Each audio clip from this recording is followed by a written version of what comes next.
الحمدللہ رب العالمین والصلاة والسلام علی سید الانبیاء والمرسلین اما بعد فاعوذ باللہ من الشیطان الرجیم بسم اللہ الرحمن الرحیم۔ سورہ زخرف چل رہی تھی اور اس کے تقریباً 70 آیات کی تفسیر مکمل ہو چکی تھی۔ 71ویں آیت کے بارے میں ہم عرض کر رہے تھے، اس کی تفسیر بیان ہو رہی تھی۔ اللہ تبارک و تعالیٰ نے ارشاد فرمایا یطاف علیہم، چکر لگایا جائے گا ان پر،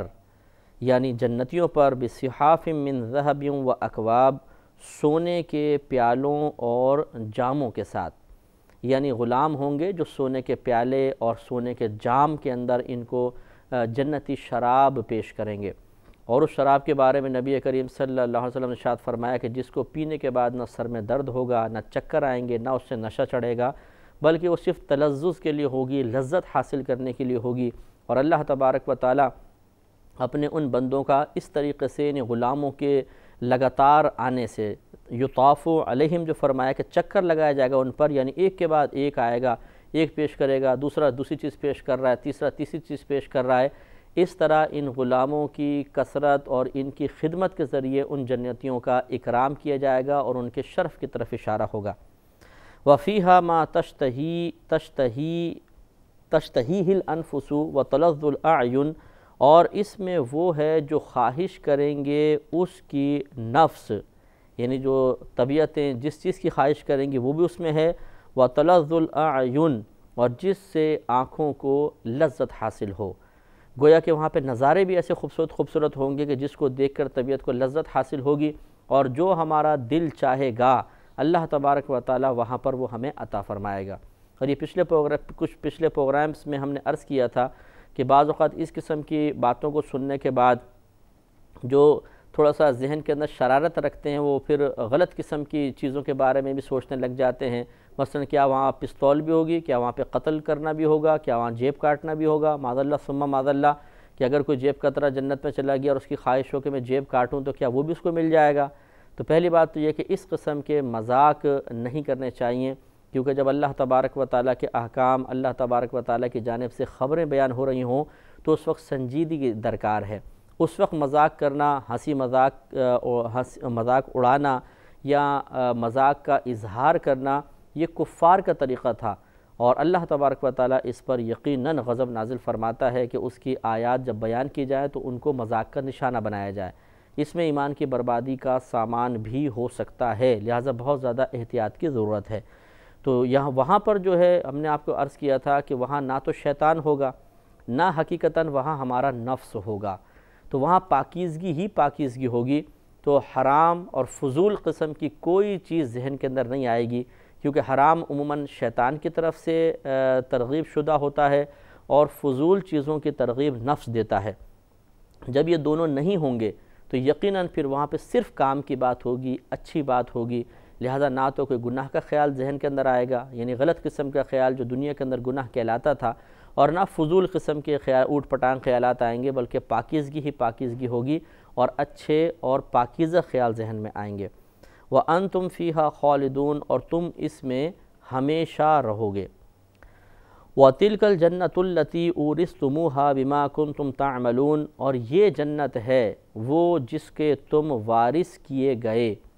بِمَا كُنْتُمْ تَعْمَلُونَ، اس سبب سے کہ جو تم کیا کرتے تھے، یعنی جو تم نے اعمال کیے اس کے بدلے میں اللہ تبارک و تعالیٰ نے تمہیں یہ انعامات عطا فرمائی، یہ جنت عطا فرمائی۔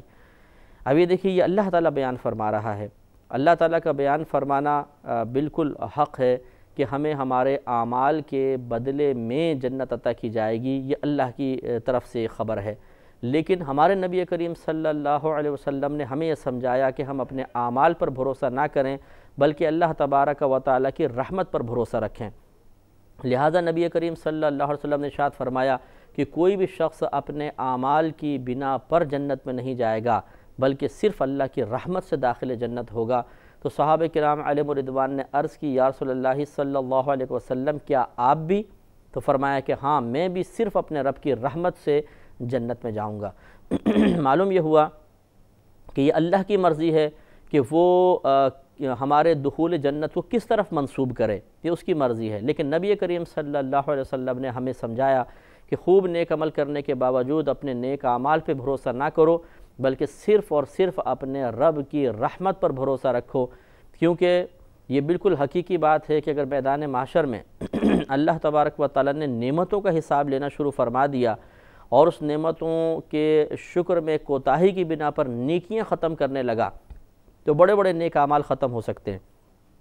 لہٰذا اللہ تعالیٰ اپنی رحمت سے،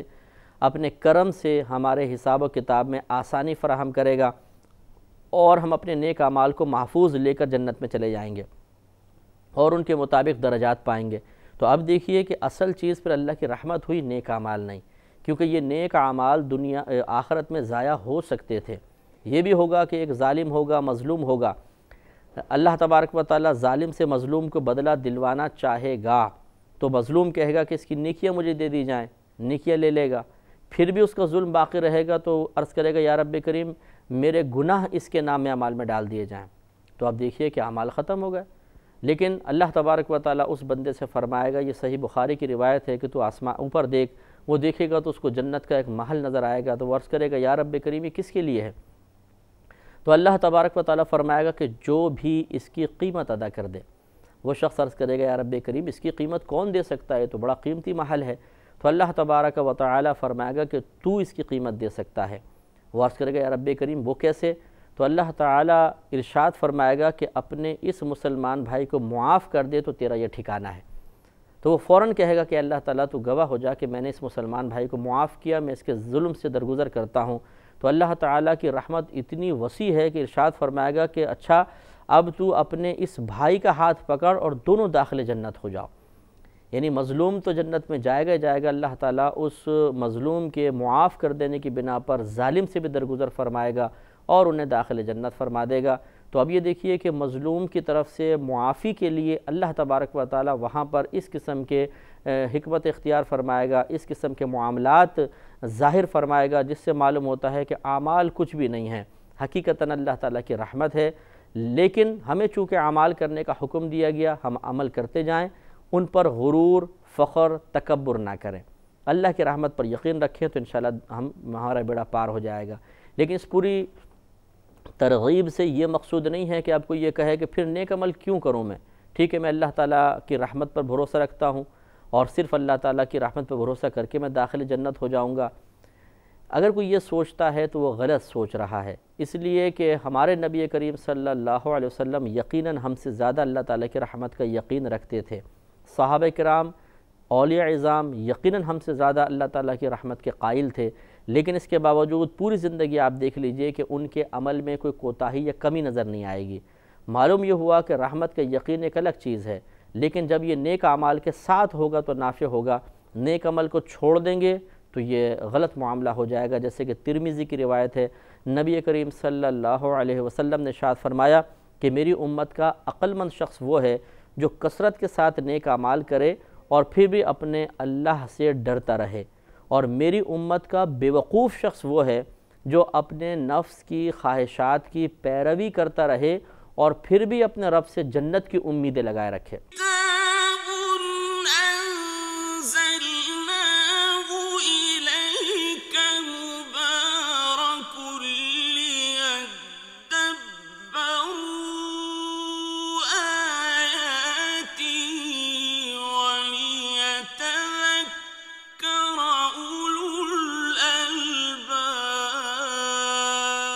تو آپ دیکھ لیجئے صراحتاً اس میں نبی کریم صلی اللہ علیہ وسلم نے ایسے شخص کو بیوقوف قرار دیا ہے جو نیک عمل کو چھوڑ کر ہی سوچے کہ بس اب مجھے جنت مل جائے گی۔ یہ غلط ہے۔ اگر آپ کو فصل حاصل کرنی ہے تو زمین کو نرم کر کے بیج تو لگانا ہی پڑے گا۔ بغیر بیج لگائے اور بغیر زمین کو نرم کیے، بغیر کھاد ڈالے اگر کوئی شخص زمین پر بیٹھ جائے کہ چلو اب پودے نکلیں گے، درخت لگ جائیں گے، پھر اس میں پھل لگیں گے، میں بیچ کے کروڑ پتی بن جاؤں گا، تو یہ اس کا ایسا خواب ہے جو کبھی شرمندہ تعبیر نہیں ہو سکتا۔ ہاں یہ الگ بات ہے کہ اللہ تبارک و تعالیٰ ایک تو مثال ہم دے رہے ہیں، ورنہ اللہ کی رحمت تو بہت وسیع ہے۔ اللہ تعالیٰ چاہے تو ایک سبحان اللہ کے بدلے میں کسی کی بخشش کر دے، لیکن اس کا وعدہ نہیں ہے کہ تم سبحان اللہ کہو گے تو میں بخشش کر دوں گا۔ یہ اس کی مرضی ہے، جب اس کی رحمت جوش میں آئے کسی کے لیے انعام عطا فرما دے تو ٹھیک ہے، اس کی مرضی ہے۔ ایک ہے اس کا قاعدہ قانون، اس کا قاعدہ قانون ضابطہ یہی ہے، اس کا اصول یہی ہے کہ جو برے اعمال کرے گا اسے سزا ملے گی، جو اچھے اعمال کرے گا اسے انعام ملے گا، لہٰذا ہمیں اچھے اعمال کر کے اللہ کی رحمت کا یقین رکھنا چاہیے۔ لَكُمْ فِيهَا فَاكِهَةٌ كَثِيرَةٌ مِّنْهَا تَأْكُلُونَ، تمہارے لیے اس میں میوے ہوں گے، بہت سے میوے ہوں گے، کثیر میوے ہوں گے، ان میں سے تم کھاؤ گے۔ تو وہ میوے کھائیں گے تو نبی کریم صلی اللہ علیہ وسلم نے اس کی صورت یہ بیان فرمائی ہے کہ ایک جنتی ہوگا، وہ تخت پر لیٹا ہوگا، سامنے ایک درخت ہوگا اور اس میں پھل لگے ہوں گے، تو اس کے دل میں یہ خیال آئے گا کاش یہ پھل مجھے مل جائے، تو وہ شاخ خود بخود جھک جائے گی اور اس کے سامنے آ جائے گی، وہ پھل توڑے گا، اسے کھائے گا، پورا ہو جائے گا، پھر کھائے گا، پھر پورا ہو جائے گا، کیونکہ جنت کی نعمتوں میں فنا نہیں ہے۔ بلکہ نبی کریم صلی اللہ علیہ وسلم کی طرف سے ایک روایت میں یہ خبر بھی دی گئی ہے کہ وہ ایک پھل توڑے گا تو وہاں 2 پھل لگ جائیں گے، انہیں ڈبل ہو جائیں گے، تو وہاں پر کوئی کمی ہے ہی نہیں، اتنی زیادہ مقدار میں اللہ تبارک و تعالیٰ چیزیں عطا فرمائے گا کہ انسان کے وہم و گمان میں بھی نہیں ہے، اور کمال یہ ہوگا کہ دل نہیں بھرے گا۔ یہاں پہ اگر نعمتوں کی کثرت دیکھتے ہیں تو آخر ایک وقت آتا ہے کہ آدمی بیزار ہو جاتا ہے، روزانہ اگر گھر میں مرغی بنے تو مرغی سے بھی انسان بیزار ہو جائے گا، روزانہ اچھی ڈش آپ کو دی جائے جو ایک یکساں ہو اس سے بھی انسان بور ہو جاتا ہے، لیکن جنت میں کوئی بھی ناپسندیدگی والا معاملہ نہیں ہوگا، لہٰذا ان نعمتوں کو کثرت سے انسان نعمتیں حاصل کرے گا، بہتات ہوگی لیکن نہ دل تنگ ہوگا، نہ اس کو بوریت محسوس ہوگی، نہ یکسانیت محسوس ہوگی، اللہ تعالیٰ کی طرف سے اس پر کرم ہی کرم ہوگا۔ ان المجرمین فی عذاب جہنم خالدین، بے شک مجرم یعنی کفار، مشرکین، منافقین جہنم کے عذاب میں ہمیشہ رہنے والے ہیں۔ لا یفطر عنہم وہم فیہ مبلسون، وہ کبھی ان پر سے ہلکا نہ کیا جائے گا، یعنی وہ عذاب کبھی ہلکا نہ ہوگا، وہم فیہ مبلسون، اور وہ اس میں مایوس رہیں گے، بے آس ہو جائیں گے، انہیں کوئی ایسا نجات کا یا رحمت کا راستہ نظر نہیں آئے گا کہ جس کو حاصل کرنے کے بعد، جس کو دیکھنے کے بعد دل میں کوئی ڈھارس بن جائے، بالکل مایوس ہو جائیں گے۔ وما ظلمناہم، اور ہم نے ان پر ظلم نہیں کیا، ولیکن کانوا ھم الظالمین، اور لیکن وہ خود ہی ظالم تھے۔ تو کتنی پیاری بات اللہ نے ارشاد فرمائی کہ ان کے ان سخت ترین عذابوں کو سننے کے بعد اگر معاذ اللہ ثم معاذ اللہ تمہارے ذہن میں یہ تصور پیدا ہونے لگے کہ یار یہ تو بڑا سخت عذاب ہے لوگوں کے اوپر، تو کیا یہ خدا نہ خواستہ کوئی ظلم کی صورت تو نہیں؟ تو یقیناً نہیں، اللہ تبارک و تعالیٰ ظالم نہیں ہے، وہ اپنے بندوں پہ بڑا رحیم ہے، کریم ہے۔ ہاں یہ ہے کہ وہ منتقم بھی ہے، وہ عذاب بھی نازل فرماتا ہے کہ جب کوئی اس کا کہنا نہیں مانتا ہے، اللہ تعالیٰ نے نبی بھیجے، آسمانی کتابیں بھیجی، سمجھانے والے بھیجے، اس کے باوجود اگر کوئی نہیں مانتا اور کفر پر اڑا رہتا ہے تو یقیناً وہ مستحق سزا ہے۔ جس طریقے سے اگر آپ کی فیکٹری میں کوئی آپ کا نوکر ہے، وہ وقت پر نہیں آتا، نقصان کرتا ہے، آپ کا کہنا مانتا ہی نہیں ہے، تو یہ کیسے ہو سکتا ہے کہ آپ اسے نوکری پر رکھیں؟ یقیناً آپ اس کو فیکٹری سے نکال دیں گے، آفس سے نکال دیں گے۔ اب اگر کوئی آپ کو بولے یار تم تو بڑے ظالم آدمی ہو، غریب آدمی کو نکال رہے ہو، تو یقینی سی بات ہے کہ آپ بطور دلیل اس کا عمل پیش کریں گے کہ میرا یہ عمل بالکل حق بجانب ہے، میں نے اس پر ظلم نہیں کیا، یہ خود اپنے پر ظلم کرنے والا ہے کہ غربت کے باوجود یہ نہ ڈیوٹی پر آتا ہے، نہ صحیح کام کرتا ہے، تو اس کو عقل لینی چاہیے تھی، اس کو عقل حاصل کرنی چاہیے تھی، اس کو اپنے اعمال کی اصلاح کرنی چاہیے تھی، ہمارا کیا قصور؟ تو یقیناً ہر سننے والا کہے گا کہ آپ بالکل ٹھیک کہہ رہے ہیں، قصور اسی کا ہے۔ تو پھر ادھر کفار کے معاملے میں معاذ اللہ ان عذابات کو سننے کے بعد یہ سوچنا یا شیطانی وسوسے کو قبول کر لینا کہ تو بڑی ظلم کی صورت ہے، غلط ہے، اللہ تعالیٰ ظالم نہیں ہے۔ ان کفار کا یہی انجام ہونا چاہیے کہ جو اپنے رب کو ساری زندگی جھوٹا کہتے رہیں، رب کے رسولوں کو جھوٹا کہتے رہیں، آسمانی کتابوں کو جھوٹا کہتے رہیں، تبلیغ دین کرنے والوں کو جھوٹا کہتے رہیں، اور جھوٹ اور غلط بات کو حق اور سچ کہتے رہیں، ان کی سزا یہی ہے کہ وہ ہمیشہ ہمیشہ عذاب میں جلتے رہیں۔ وَنَادَوْا، اور وہ ندا دیں گے، یا مالکو، اے مالک، یہ جہنم کے داروغہ کا نام ہے، تو وہ جہنمی کہیں گے اب کیا کریں، کیسے اس عذاب سے بچیں؟ کھالیں جل رہی ہوں گی، خون پینے کو ملے گا، پیپ ملے گی، جسم سے ان کے غلاظتیں نکل رہی ہوں گی، بدبو، سخت عذاب، آگ، سانپ، بچھو، اتنا شدید عذاب ہوگا جس کی کوئی انتہا نہیں۔ تو وہ آپس میں مشاورت کریں گے کہ کیا کریں، تو وہ کہیں گے چلو ایسا کرتے ہیں کہ جہنم کے داروغہ سے کہتے ہیں کہ وہ ہمارے لیے دعا کرے کہ اللہ تبارک و تعالی ہمیں موت عطا فرما دے۔ تو یہ وہ اس کا بیان ہے، اور یہ حدیثوں میں بھی مضامین اس قسم کے آئے ہیں۔ وَنَادَوْا، اور وہ ندا دیں گے، یا مالکو، اے مالک، لِيَقْضِي عَلَيْنَا رَبُّكَ، چاہیے کہ فیصلہ کر دے ہم پر تیرا رب، یعنی ہمارا کام تمام کر دے، ہمیں موت عطا فرما دے۔ قَالَ، تو مالک ارشاد فرمائیں گے، اور نبی کریم صلی اللہ علیہ وسلم کے فرمان عالی شان کے مطابق یہ آپ کا جواب 1000 سال کے بعد ہوگا، کہ جب وہ ندا کریں گے 1000 سال تک اس کے بعد جلتے رہیں گے، پھر مالک جو ہیں اس کا جواب دیں گے۔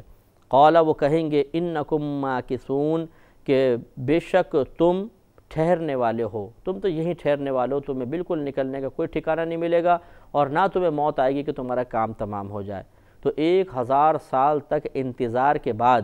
جب مالک کی جانب سے یہ ندا کی جائے گی تو آپ غور فرمائیں کہ کس قدر مایوسی بڑھے گی۔ لَقَدْ جِئْنَاكُمْ بِالْحَقِّ، ضرور بے شک ہم لائے ہیں تمہارے پاس حق کو، تمہارے پاس لائے ہیں، مراد یہ ہے کہ ہم نے تمہارے پاس حق کو بھیجا ہے، نبیوں کے ذریعے اور وحی کے ذریعے ہم نے حق کو تم تک پہنچایا ہے۔ وَلَكِنَّ أَكْثَرَكُمْ لِلْحَقِّ كَارِهُونَ، اور لیکن تم میں سے اکثر حق کو ناپسند کرنے والے ہیں۔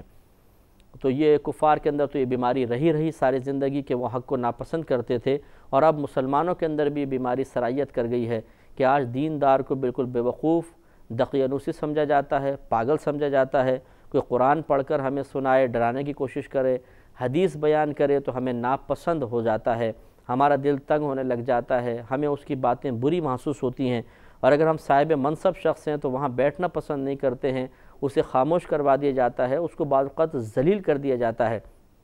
لیکن یہ دنیا کے معاملے ہیں، آج یہاں پر بادشاہ بن کے انسان زندگی گزار لے تو کیا میدان معاشر میں بھی بادشاہ ہوگا؟ یقینی سی بات ہے کہ نہیں، وہاں پر جا کر اسے اپنے ان اعمال کا حساب و کتاب دینا ہوگا۔ لہٰذا اپنی عادات کو، اپنے اوصاف کو، اپنی خوبیوں کو بہتر سے بہتر کرنا چاہیے۔ یہ کفار کی عادت ہے کہ قرآن و حدیث کو سننے کے بعد وہ مذاق اڑایا کرتے تھے،